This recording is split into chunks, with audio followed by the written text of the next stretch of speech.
Let me start out today's video with probably the most important fact that I will tell you about my new Insta360 Go 3S. I purchased it with my own money. So let's do a truly honest and unbiased review of the new Insta360 Go 3S.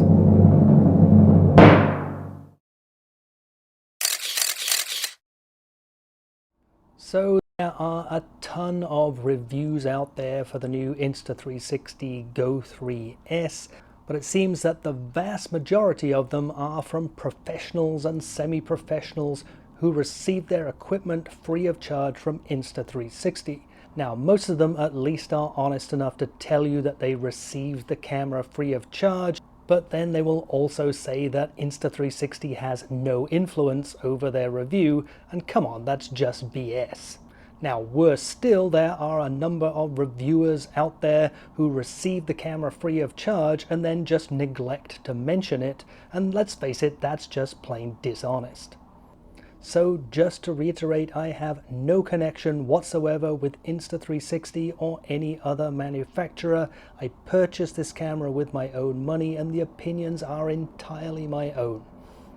So just 1 year after releasing the Go 3, Insta360 has now released the successor, the Go 3S. And of course the big news is that it now supports 4K resolution. But that is not the only change. Insta360 has also added a whole new range of features and capabilities to its newest camera, and that's what we're going to be looking at today. Now, we're not going to cover everything, so I will be making some follow-up videos on the Go 3S, including things like battery life, charging, bitrate, file sizes, and a whole lot more. So please remember to subscribe and hit the notifications button so you can be alerted whenever new videos post. So today's video is going to be focused on what are the key differences between the Go 3 and the new Go 3S. We're also going to do some side-by-side comparisons to see just how much better the 4K video quality is. And of course that means there's a lot to cover, so I'm going to place the chapters up here and on the video timeline, and let's get into it. Okay, let's look at the physical differences between the Go 3 and the Go 3S. Starting with the action pods, basically the only real difference is that you now have the 3S logo on this. Otherwise they are identical, and in fact if you already own the Go 3, as I'm sure you're probably aware, you can just buy the 3S camera on its own and it is 100% compatible with the original action pod, provided that you have it updated to the newest firmware. So I'm assuming that there are no changes on the inside of the action pod. If we take a look at the cameras side by side, you'll see that they are more or less identical in form. The length and the width is the same. Possibly the 3S is very slightly thicker by a fraction of a millimeter, but the main difference that you notice, of course, is on the lens. And of course here we're looking at the lenses with the lens guards attached. If I remove them, you can see that the lens on the 3S here is very slightly larger, and in fact Insta360 talks about a new wider angle lens. The only other change that Insta360 mentions is on the inside. There is a new processor on the 3S which provides extra power in order to process the 4K video.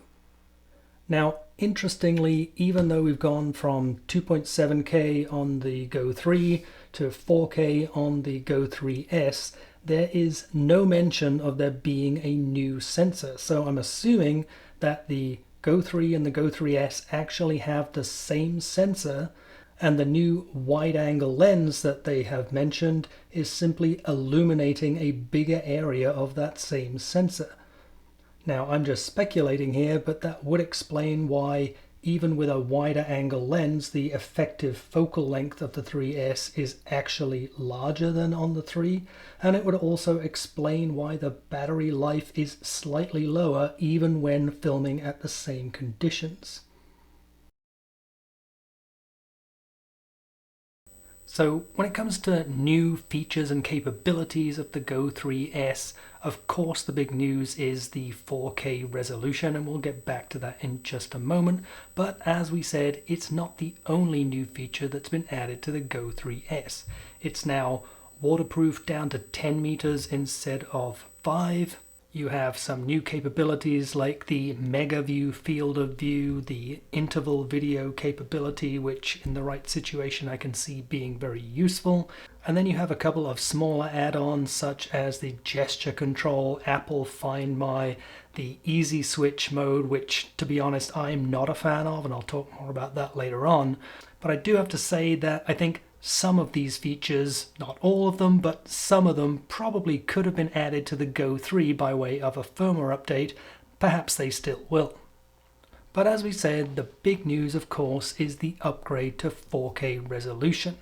Now, I never thought I would say this, but I think actually Insta360 is underselling this a little bit, because it's not just in the standard video mode where we've seen the upgrade go from 2.7K on the Go 3 to 4K on the Go 3S, but it's also in every other mode as well.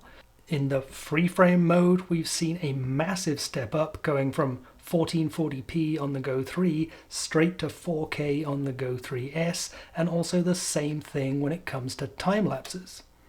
When it comes to slow motion mode, we've gone from 1080p at 120 frames per second on the Go 3 to now 1080p at 200 frames per second, or 2.7K at 100 frames per second on the Go 3S. And finally, when it comes to stills, we've basically seen a doubling of the resolution from around 6 megapixels on the Go 3 to now 12 megapixels on the Go 3S. Now, not everything about the new Go 3S is great or even better than the Go 3. In fact, there are a couple of areas where I think they may have actually made it a little worse. Now, I don't want to be a complainer, but as we said earlier, a lot of the reviews out there are, let's just say, less than objective, so I feel that if I don't say it, who will? So, here goes. Now, complaint number 1 is exactly the same complaint as I had for the Go 3, and that is that there is still no possibility to add an external microphone. And it would be so simple to do. There is a USB-C port on the Action Pod, we have Bluetooth built into the camera, and of course every other Insta360 camera has this capability. So at this point I'm thinking that Insta360 has made an active, conscious decision not to enable this feature on the Go 3S.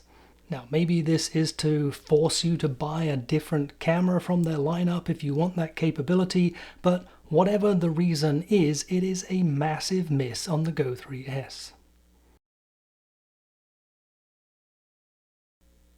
Complaint number 2 on the Go 3S is the continued use of USB 2.0. Now, if the Go 3 had a memory card that I could pull out, I would be able to transfer my files over at something like 150 megabytes per second. So if I had, let's say, 50 gigabytes of files, I could transfer those over in about 5 to 6 minutes. But with the Go 3, I don't have that choice, so I have to use the USB port, which I have tested and measured at around about 30 megabytes per second, which is faster than the Go 3, but still that same 50 gigabytes of files is going to take me about half an hour to transfer. Complaint number 3 is, where is 60 frames per second? Now, if you live in a country where 25 frames per second is the video standard, you really don't care about this because you have 50 frames per second options, you have 100 and even 200 frames per second options, but in many countries, including here in the US, the standard is 30 frames per second. So if you want to use higher frame rates, typically you would use 60 or 120 or 240, and these are completely absent on the Go 3S. Now, the next complaint is actually something that's marketed as a new feature on the Go 3S, and that is what's called the Easy Switch mode. Now, the way this works is if I have the camera mounted in the horizontal position, it will choose the 16:9 landscape format, and if I turn it to the vertical position, it will automatically switch to the vertical 9:16 format, and of course, vice versa. Now, initially this seems like a pretty good idea. The only problem is you can't disable it. For example, if you use the Easy Clip and you like to put this on the peak of your baseball cap to do some first-person filming, you have to film in 16:9 format. You cannot film in 9:16. Similarly, if you're out and about and you find a metal post to be able to magnetically stick this to in this orientation, you have to film in 9:16 portrait. You cannot film in 16:9. And if you're working in standard video and you take a look at the different filming options, you'll see that your only choice here is 16:9. You cannot change anything else. At least on the Go 3, you could force it to film in 16:9 or 9:16. And by the way, Insta360, whatever happened to 1:1 ratio? Now, I did contact Insta360 tech support on this subject, and they confirmed that you cannot turn off the Easy Switch mode, and they suggested using the freeform mode instead, which of course you can do, but there are two big problems with that. Number one, the files are going to be twice the size as your standard video files, and number two, you have to load them into the Insta360 Studio first in order to be able to extract your 16:9, 9:16, or for that matter 1:1 video. So if anyone from Insta360 is watching and cares, please give us the option to disable the Easy Switch mode and allow us to select the format that we want to video in. Now, another area where the Go 3S has taken a backward step compared to the Go 3 is in battery life. Now, Insta360 quotes a battery life of 38 minutes on the Go 3S versus 45 minutes on the Go 3, which is a 15% reduction in the amount of runtime you get. Now, you might say, yes, but that's the price you pay for 4K resolution. But keep in mind that those numbers are based on tests run recording at 1080p on both cameras. And I did do some basic testing and was able to confirm that when using the same video mode, the Go 3 is going to give you slightly better runtimes than the Go 3S. Now, as I mentioned earlier, I think this might have to do with the fact that both cameras actually are using the same sensor, but the Go 3S is now reading a bigger portion of that same sensor and hence the lower battery life. But again, that's just my speculation. And finally, in this section, I'm going to talk about 3 complaints I made about the Go 3 that may or may not have been addressed with the Go 3S. Firstly, that you cannot charge the camera without the action pod. Secondly, you cannot transfer files off the camera without the action pod. And thirdly, I talked about the lack of flexibility by having onboard memory versus a memory card. Now, in my Go 3 review, what I was hoping for with the successor was to have a USB-C port and maybe even a memory card slot directly on the camera itself. But Insta360 have gone a different direction by introducing the new Smart Reader, which is not only for the Go 3S, but is also compatible with the Go 3. Now, this new device offers the capability to be able to charge the camera outside of the action pod, transfer files off the camera onto your laptop or other device, even be able to transfer files from the device onto a memory card. Now, I have placed my order for the new Smart Reader, but I have to wait for mine to be delivered, so as soon as that arrives, I will be doing a full review of the Smart Reader as well, so look out for that one also. Okay, time to do some testing. So obviously everybody's very excited about having 4K capability on the Go 3S, but the question is, how much better is the image quality compared to the Go 3? And that's what we're going to try to find out in our side-by-side comparison tests. Also worth mentioning, Insta360 have mentioned that the Go 3S has improved audio quality in comparison to the Go 3, so we'll be testing that also. So let's do some comparison testing. Okay, so let's do a basic indoor test. I'm not going to tell you which camera is which right now. Let's just say I have camera A on my right and camera B on my left.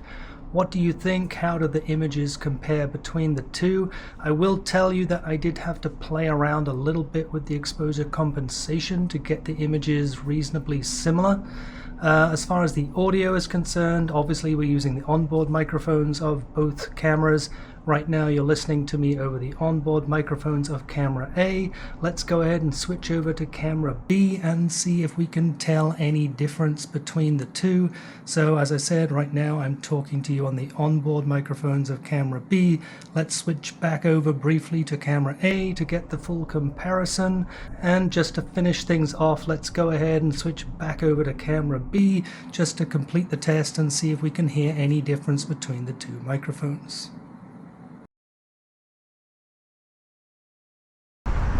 Okay, let's continue our test outside now. Once again, I have camera A on your left, camera B on your right, and I have both set to their maximum resolution, so that's 2.7K on the Go 3, 4K on the Go 3S, and everything otherwise is set to completely automatic. And I'll let you just judge the images for yourself and decide which one you think is best and which one is which. Now, as far as the audio is concerned, right now you are listening to me on the onboard microphones of camera A, and right now I have the wind reduction enabled because it's pretty breezy out here. I'll try the test with the directional microphone shortly, but let's switch over to camera B so you can hear the difference between the audio quality. And again, just to mention that I have the wind reduction enabled on both right now. Let's switch back over briefly to camera A so you can get a comparison between listening to the two. And finally, I'll switch back over to camera B for the last few seconds before I switch over to the normal directional microphone. Okay, and now continuing the test, I have switched over to the directional focus on the microphones. There's a bit of wind, so you might be able to hear a little bit of wind noise. Right now you're listening to me on the microphones of camera A. Let's switch over to camera B to see what the difference is between the two. How is the sound quality on camera B now with the directional focus enabled? Let's switch back over to camera A to get one more listen to camera A with directional focus before changing back over to camera B to complete our outdoor test of the video and audio quality.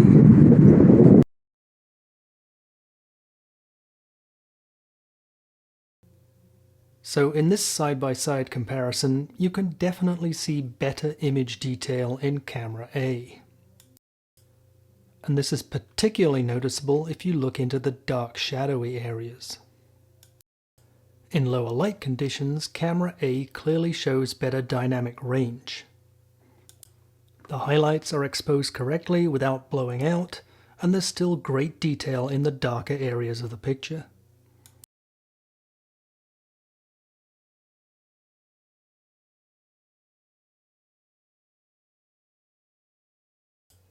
For the final test, I did a comparison of the free-frame mode.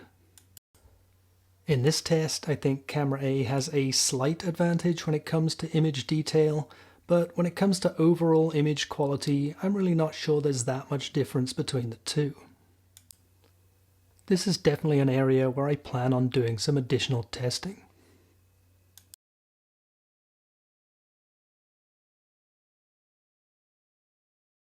So let's recap what we saw during the comparison testing. I think it's pretty obvious that camera A outperformed camera B. It showed across all of the tests better image detail and also better dynamic range. So it was able to maintain good image quality even in the very bright and the very dark parts of the image. As far as the audio was concerned, I would say in the absence of wind, there was really nothing to choose between the two. They were both pretty much identical. The key differentiator was, of course, whenever there was wind blowing, camera A definitely handled it much better, and it did so with or without the wind reduction enabled. So I think it will come as no surprise to learn that camera A was, of course, the new Go 3S and camera B was the original Go 3. So I think it's fair to say that the upgrades to 4K are definitely a lot more than just hype. You can see that the Go 3S definitely provides better image quality in pretty much all situations. That being said, I was a little surprised by the results from the free-frame test. In that instance, we were comparing 4K on the Go 3S to 1440p on the Go 3, and frankly, I expected to see a much bigger difference in image quality, but that was not the case. So I definitely plan on doing a little more testing when it comes to the free-frame mode, also comparing it to the standard video mode on the Go 3S itself. So stay tuned for those videos also. So when it comes to the original Go 3, when it was first launched, I was not sold on it. I really couldn't justify to myself to spend over $400 on a camera that was not capable of at least recording in 4K in spite of its very unique features. And in fact, it was only when we started seeing heavy discounts on the Go 3 that I actually pulled the trigger and purchased one. But when it comes to the new Go 3S, I actually think Insta360 have done a pretty good job of taking this unique camera and giving it image quality that can rival some of its peers from GoPro and DJI and so on. So when it comes to the question, which one should you buy, I guess a lot depends on the type of recording that you plan on doing. Now, obviously, if we're talking buying it at list price, the list prices are the same, so clearly it's an easy decision to go from the Go 3S. But we are now seeing heavy discounting on the original Go 3, and you should be able to pick one of these up for about $100 less than the Go 3S. Now, if most of your recording is done outside in bright light, I'm not sure that you're going to see that much difference in the image quality. Yes, we saw better image quality on the Go 3S when we put them side by side, but that's not typically how your audience are going to look at your videos.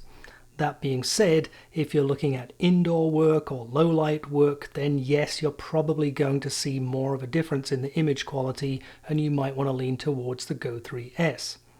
As far as upgrading is concerned, as we mentioned earlier, Insta360 has actually made this pretty simple. If you already own the Go 3, you can just buy the Insta360 Go 3S camera on its own, and you can use it together with your existing action pod and all the other accessories, and you will get just as good a results as if you bought the full Go 3S package. So overall, I have to give a thumbs up to the Go 3S. They've done a really good job of upgrading this camera. Is it perfect? Absolutely not. As we've discussed, there are several things that I still think can be improved on the Go 3S, and hopefully some or all of these can be addressed in the next generation. So that is a wrap on today's video. I hope you got good information out of it. I am planning to do additional videos on the Go 3S as I mentioned, so please consider subscribing to the channel. Hit that alert button so you're notified whenever those videos post, and also give us a like. If you have any questions, any comments, if you have suggestions for future videos you'd like to see, please go ahead and drop those into the comments. Otherwise, thank you for watching.